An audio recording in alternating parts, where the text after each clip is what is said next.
Tout a commencé par cela, l'obligation vaccinale, dont la population des Antilles françaises ne veut pas. La Martinique a emboîté le pas à la Guadeloupe avec une grève générale à l'appel des puissants syndicats. Dans la nuit de lundi à mardi, forces de l'ordre et pompiers ont même essuyé des tirs d'armes à feu qui n'ont pas fait de blessés.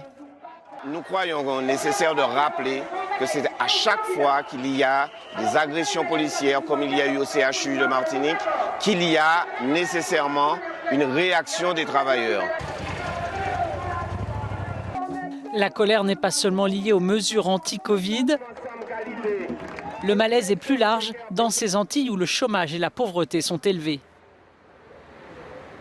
C'est aussi contre la vie chère, notamment le prix du gaz et du carburant. Le gouvernement français a redit sa fermeté face aux violences qui se poursuivent en Guadeloupe, malgré les renforts des forces de l'ordre. Il a mis aussi en avant ses efforts en direction des Antilles depuis des années. La majorité parlementaire et ce gouvernement a accompli un effort de rattrapage sans précédent depuis 2017 et sur lequel nous ne le nions pas.